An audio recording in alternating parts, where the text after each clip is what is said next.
പ്രിയമുള്ളവരെ, ഈ കഴിഞ്ഞ ദിവസം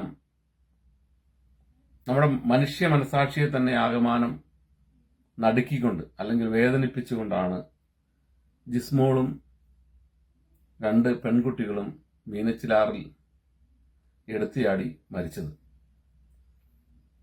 അവർ വളരെ കൃത്യമായും ഉറപ്പായും മരിക്കുമെന്ന് തീരുമാനിച്ച് മരണത്തിലേക്ക് നടന്നെടുത്തു എന്നാണ് വാർത്തകളിൽ നമുക്ക് മനസ്സിലാകുന്നത്. അവരുടെ കൈത്തണ്ട മുറിച്ചിരുന്നും അവരുടെ റൂമിലെ ഫാനിൽ ബെൻഡുണ്ടായിരുന്നു, ഫാനിന്റെ ലീഫിൽ ബെൻഡുണ്ടായിരുന്നുമൊക്കെയാണ് വാർത്താ മാധ്യമങ്ങളിൽ നിന്ന് നമുക്ക് മനസ്സിലാകുന്നത്. അപ്പോൾ മരിക്കാൻ പൂർണ്ണമായും തീരുമാനിച്ച് അവർ മരിക്കുകയായിരുന്നു. ഇതിന് സമാനമായ ഒരു സംഭവമാണ് ചുങ്കം സ്വദേശിയായിരുന്ന ഷൈനി ഏറ്റുമാനൂരിൽ റെയിൽവേ ട്രാക്കിൽ കയറി നിന്ന് 2 പെൺകുട്ടികളുമായി മരിച്ച സംഭവം. ഈ മരണങ്ങൾ സത്യം പറഞ്ഞാൽ മനസാക്ഷിയുള്ള എല്ലാ മനുഷ്യരെയും വേദനിപ്പിക്കുകയും അതോടൊപ്പം തന്നെ ഇത്തരം മരണങ്ങൾ തടയുന്നതിന് വേണ്ടി തനതായത് ചെയ്യണം എന്ന് ചിന്തിക്കുകയും ചെയ്യുന്ന മനുഷ്യരാണ് കൂടുതലുള്ളത് എന്നാണ് ഞാൻ വിചാരിക്കുന്നത്.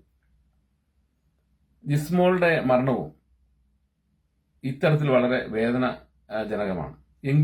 എങ്കിലും ഇത്തരം മരണങ്ങളെ പോലും ഈ ആത്മീയ കച്ചവടക്കാർ മുതലാക്കുന്നത് പലപ്പോഴും കാണുമ്പം ഇതിനെപ്പറ്റി പറയാതിരിക്കുന്നത് ശരിയല്ല എന്നുള്ളതാണ് ഇങ്ങനെ സംസാരിക്കാമെന്ന് തീരുമാനിച്ചത്. കഴിഞ്ഞ ദിവസം ലിവർപൂളിലെ ഒരു പള്ളിയിൽ ഒരു അച്ഛൻ ഈ മരണങ്ങളെപ്പറ്റി അദ്ദേഹം വിലയിരുത്തിയത്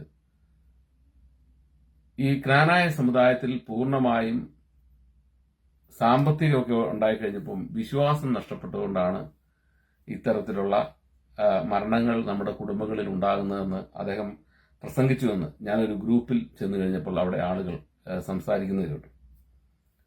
അപ്പോൾ മരണങ്ങളെ എങ്ങനെ ഈ ആത്മീയ വ്യാപാരികൾ എത്രമാത്രം അതിനെ കൊമേഴ്ഷ്യലൈസ് ചെയ്യാം എന്ന് ചിന്തിക്കുന്നതിന്റെ തലം ഞാൻ ചിന്തിക്കുകയായിരുന്നു.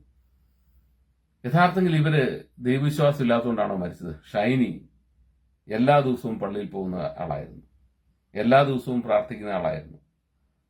മരിച്ച ദിവസം മരണത്തിന് തൊട്ടു മുമ്പ് അവരുടെ കയ്യിലുണ്ടായിരുന്ന ഓർണമെന്റ്സ് എല്ലാം എടുത്ത് മാതാവിന്റെ ഫോട്ടോയുടെ കീഴിൽ വെച്ചിട്ടാണ് പോയത്.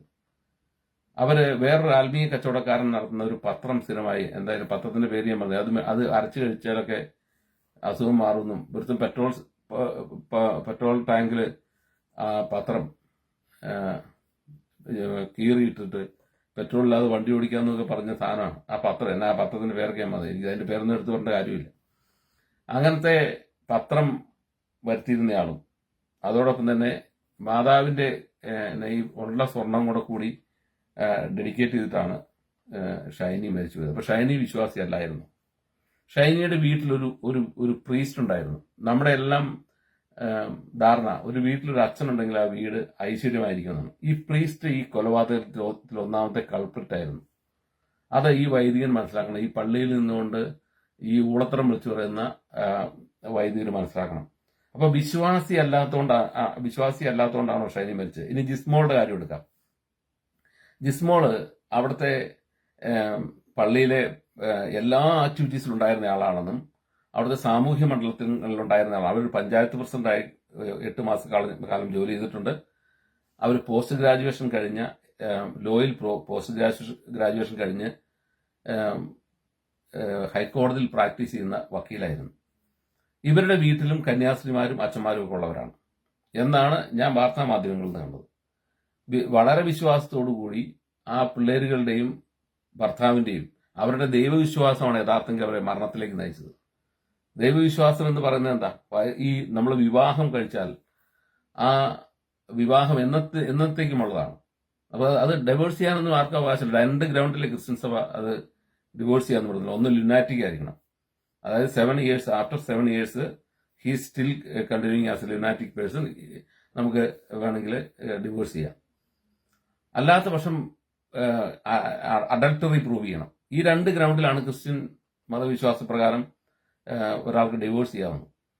ഇപ്പൊ ഇവിടെ ഈ ജിസ്മോൾ എന്ന് പറയുന്ന വൈദികരും അതുപോലെ വിശ്വാസിയുമായ എഡ്യൂക്കേറ്റഡ് ആയിട്ടുള്ള ആ സ്ത്രീ എന്തുകൊണ്ടാണ് വെള്ളത്തിൽ ചാടി മരിച്ചതെന്ന് അറിഞ്ഞാൽ ഞാൻ ഒറ്റ വാക്കി പറയും, അവർ ദൈവവിശ്വാസിയായിരുന്നുകൊണ്ടാണ്.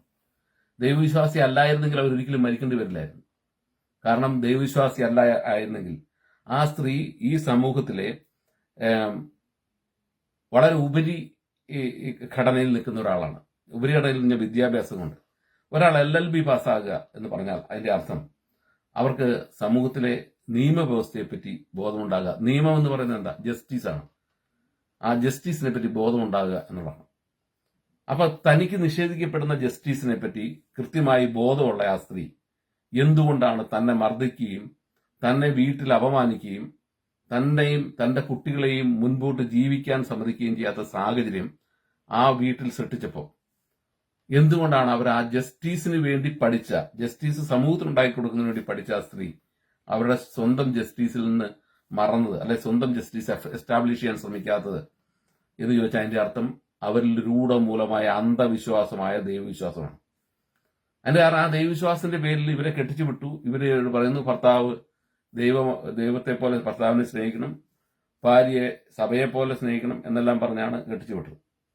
ഈ ദൈവത്തെ പോലെ സ്നേഹിക്കണം എന്ന് പറഞ്ഞ അവരിൽ ഈ ഭർത്താവിനെ, അവരെ പലപ്പോഴും പറഞ്ഞു തല്ലിയ ഭർത്താവിനെ പറ്റിയോ ഉപദ്രവിക്കുന്ന ഭർത്താവിനെ പറ്റിയോ കുടുംബക്കാരെ പറ്റി പോലും അവരാരോടും ഒന്നും മോശമായി പറഞ്ഞിട്ടില്ല എന്നാണ് ആ പുറത്തുള്ള ആളുകൾ പറഞ്ഞ് കേട്ടത്. ആ വിശ്വാസം അവർക്ക് എവിടെ നിന്ന് കിട്ടിയെന്ന് ചോദിച്ചാൽ ഈ മതത്തിൽ നിന്ന് കിട്ടിയതാണ്.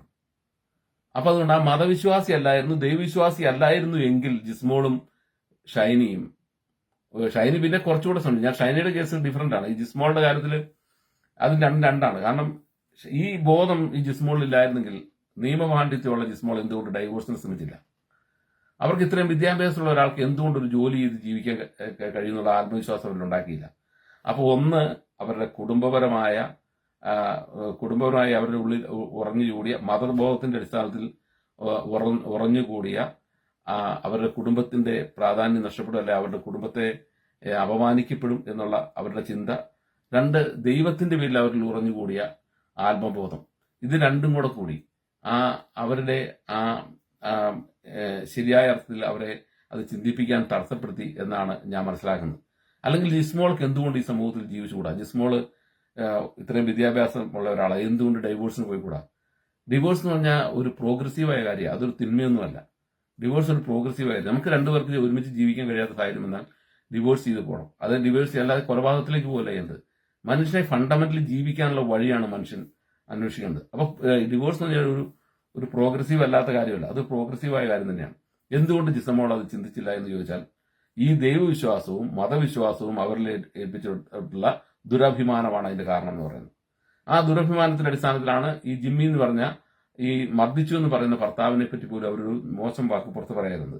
അതുപോലെ അവർ ഡിവോഴ്സിന് പോയാൽ അവരുടെ കുടുംബത്തിന്റെയും അതുപോലെ തന്നെ അവരുടെയും ദുരഭിമാനം, അവരൊരു ഡിവോഴ്സ്ഡ് ആയിട്ടുള്ള പെണ്ണ് എന്നുള്ള നിലയ്ക്ക് സമൂഹത്തിൽ അവർ അനുഭവിക്കേണ്ടി വരുന്ന, ആ കമ്മ്യൂണിറ്റിയിൽ നിന്ന് അനുഭവിക്കേണ്ടി വരുന്ന വിഷമങ്ങളാണ് അവരെ യഥാർത്ഥത്തിൽ ആ മരണത്തിലേക്ക് തള്ളിവിട്ടത്.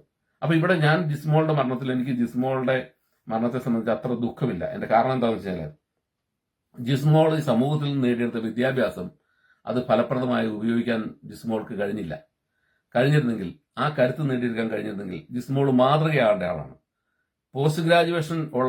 ലോയിൽ പോസ്റ്റ് ഗ്രാജുവേഷൻ ഉള്ള ജിസ്മോൾ ഈ സമൂഹത്തിന് മാതൃകയാകേണ്ട ആളാണ്. ആ മാതൃകയാകേണ്ട ജിസ്മോൾ എന്തുകൊണ്ട് മാതൃകയായില്ലെന്ന് ചോദിച്ചാൽ ഈ കിരാതമായ മതബോധവും ഈ കിരാതമായ ദൈവസങ്കല്പവും ആണ് യഥാർത്ഥത്തിൽ ജിസ്മോളെ ആ തരത്തിൽ ചിന്തിക്കാൻ, ഡിവോഴ്സിലേക്ക് പോകാതിരിക്കാൻ കാരണമായത്. അപ്പൊ അതുകൊണ്ട് ഈ പള്ളിയിൽ നിന്ന് വെറുതെ വചനപ്രഘോഷണം നടത്തുന്ന, വേറെ ആരും ചോദ്യം ചെയ്യാനില്ലാത്ത ഈ അൾത്താരയിൽ നിന്ന് എന്ത് ഊളത്തരവും പറഞ്ഞാലും അത് അതേപടി ഡൈജസ്റ്റ് ചെയ്യുന്ന ആളുകൾ ഉള്ള സമൂഹത്തിൽ ഇത് ദൈവവിശ്വാസത്തിന്റെ പേരിലാണെന്ന് പറഞ്ഞ് പ്രചരിപ്പിക്കുമ്പോൾ അതല്ലെന്ന് പറയേണ്ട ബാധ്യത നമുക്കുണ്ട്. കാരണം ഈ കള്ളത്തരങ്ങൾ പറഞ്ഞ ഈ ആത്മീയ വ്യാപാരികൾ നടത്തുന്ന ഈ കച്ചവടം യഥാർത്ഥത്തിൽ അത് പൊളിച്ച് കാണിച്ചു കൊടുക്കേണ്ടതുണ്ട്. ഈ ഷൈനിയും ദൈവവിശ്വാസിയായിരുന്നു, ഈ പറഞ്ഞ ജിസ്മോളും ദൈവവിശ്വാസിയാണ്. പക്ഷെ ഷൈനിയുടെ കാര്യത്തിൽ വ്യത്യസ്തതയുണ്ട്. ഷൈനി ഡിഗ്രിയോടുകൂടി BSc നേഴ്സാണ്.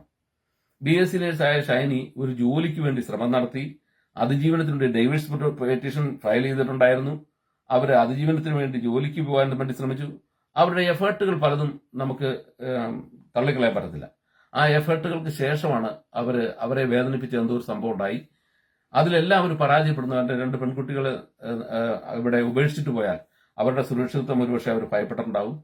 അങ്ങനെ ഒട്ടേറെ കാരണങ്ങൾ കൊണ്ടാണ് ഷൈനി ഈ പറഞ്ഞ ആത്മഹത്യ എന്ന് പറഞ്ഞത്. ഒരിക്കലും ചെയ്യാൻ പാടില്ലാത്തതാണെങ്കിലും നമ്മൾ അതിനെ ഒരിക്കലും പ്രോത്സാഹിപ്പിക്കാൻ പാടില്ലാത്തതാണെങ്കിലും ഷൈനിയുടെ ഭാഗത്ത് ചില ജസ്റ്റിഫിക്കേഷൻസ് ഉണ്ടായിരുന്നു.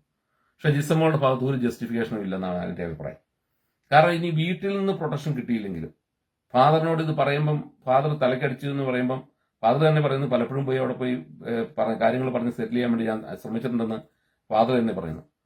ജിസ്മോൾക്ക് കുറച്ചുകൂടെ സ്റ്റബോണായ ഒരു സ്റ്റാൻഡ് എടുക്കുകയായിരുന്നെങ്കിൽ ഒരുപക്ഷെ ഫാദർ പ്രൊട്ടക്ട് ചെയ്യുമായിരുന്നു എനിക്ക് തോന്നുന്നത്. എനിക്ക് അവിടെ ജീവിക്കാൻ നിവൃത്തിയില്ല, ഞാൻ അതുകൊണ്ട് തിരിച്ചു പോരുകയാണെന്ന് പറഞ്ഞാൽ ഫാദർ ഒരിക്കലും അങ്ങനെ വേണ്ട എന്ന് പറയും എന്ന് എനിക്ക് തോന്നുന്നില്ല. കാരണം അദ്ദേഹം തന്നെ പറയുന്നുണ്ട്, എനിക്ക് ഈ വീട്ടിൽ നടക്കുന്ന സംഭവങ്ങളെ പറ്റി അറിയാം, ഞാൻ പലപ്പോഴും അവിടെ പോയി പ്രശ്നങ്ങൾ പറഞ്ഞു തീർക്കാൻ വേണ്ടി ശ്രമിച്ചിട്ടുണ്ടെന്ന്.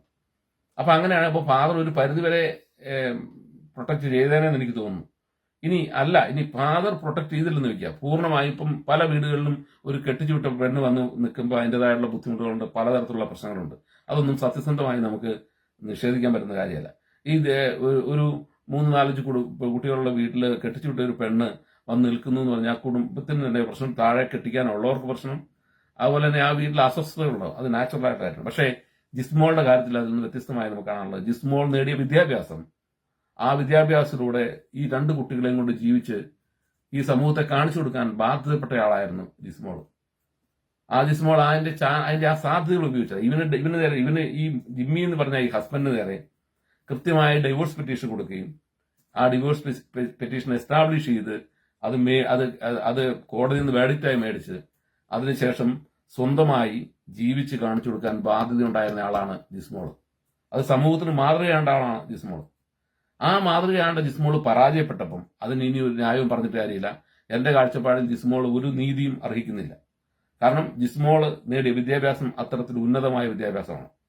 അവിടെ വ്യക്തി എന്നുള്ള നിലയ്ക്ക് പരാജയപ്പെട്ടു എന്ന് പറഞ്ഞാൽ അത് ജിസ്മോളെ ഈ മതബോധവും ഈ സാമുദായിക ബോധവുമാണ് അതിന് കാരണക്കാരിയാക്കിയത്.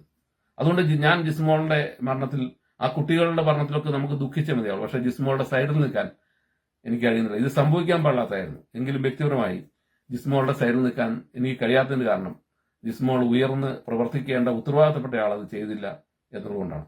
അതുകൊണ്ട് ഈ വ്യാപാരികളോട് പറയാറുള്ളത്, മനുഷ്യനെ നിങ്ങൾ മതബോധത്തിന്റെ അടിസ്ഥാനത്തിലല്ല മക്കളെ വളർത്തേണ്ടത്, യുക്തിചിന്തയുടെ അടിസ്ഥാനത്തിൽ, സ്വതന്ത്ര ബോധത്തിന്റെ അടിസ്ഥാനത്തിൽ. സ്വതന്ത്ര ബോധത്തിന്റെ അടിസ്ഥാനത്തിൽ അവർ ദൈവത്തെ കണ്ടെത്തുകയാണെങ്കിൽ കണ്ടെത്തണം. അല്ലാതെ അവരെ ഈ അന്ധമായ ദൈവവിശ്വാസത്തിലും അന്ധമായ അധമബോധത്തിലും അന്ധമായ ഈ നമുക്ക് ഈ എന്താ പറയാ ഈ നമ്മുടെ അന്തസ്സിനെ സംബന്ധിച്ചുള്ള, നമ്മുടെ കുടുംബത്തെ സംബന്ധിച്ചും നമ്മുടെ അന്തസ്സിനെ സംബന്ധിച്ചുള്ള തികച്ചും ദുരഭിമാനം നിറഞ്ഞ ആ ചിന്തകളിലല്ല കുട്ടികളെ വളർത്തേണ്ടത്. കുട്ടികളെ സ്വതന്ത്രമായി അവർക്ക് അവരുടെ ജീവിക്കാനുള്ള റൈറ്റ്സിനെ ബോധ്യപ്പെടുത്തിക്കൊണ്ട് അവരുടെ ജീവിതം മുമ്പോട്ട് കൊണ്ടുപോകാനാണ് ശ്രമിക്കേണ്ടത്. അതുകൊണ്ട് ഈ അൾത്താരയിൽ നിന്ന് വെടുവായിത്തരം പറയുന്ന ഈ എന്താ പറയാ ഈ കുർബാന നാടകക്കാരോട് പറയാനുള്ളത്, നിങ്ങൾ പറയുമ്പോൾ കുറച്ചുകൂടി സത്യസന്ധമായി പറഞ്ഞു. അപ്പൊ അതുകൊണ്ട് ഈ പണവും പൈസയൊക്കെ ഉണ്ടായപ്പോൾ ദൈവവിശ്വാസം നഷ്ടപ്പെട്ടു എന്നുള്ളതുകൊണ്ടല്ല, നിങ്ങൾ അടിച്ചേൽപ്പിച്ച അധമബോധവും ദുരഭിമാനവുമാണ് യഥാർത്ഥത്തിൽ ഈ മരണങ്ങളൊക്കെ സൃഷ്ടിക്കപ്പെടുന്നത്. അതിൽ നിങ്ങൾക്കും കൂടെ ഉത്തരവാദിത്വമുണ്ട് എന്ന് ബോധപൂർവ്വം പറയാണ്. അതുകൊണ്ട് ഇത്ര ഊളത്തരങ്ങൾ പറയുമ്പോൾ അത് മുഴുവൻ കേട്ടിട്ട് ആളുകൾ പോകും. പക്ഷെ എവിടെയെങ്കിലൊക്കെ ഇരുന്ന് ഇതിനെപ്പറ്റി അവർ സംസാരിക്കും. അങ്ങനെ എന്നെപ്പോലുള്ളവർ കേൾക്കും, കേട്ട് കഴിയുമ്പോൾ ഇതിനെപ്പറ്റി പ്രതികരിക്കും. അത്രയും മാത്രമേ പറയാനുള്ളൂ. താങ്ക് യു, നന്ദി. ടോം ജോസ് തടിയമ്പാട്. കൂടുതൽ വാർത്തകളും വിശേഷങ്ങളും നിങ്ങൾക്ക് ലഭിക്കാൻ കേരളീയം ന്യൂസ് സബ്സ്ക്രൈബ് ചെയ്യുക. കൂടെ ബെൽ ബട്ടണും അമർത്തുക.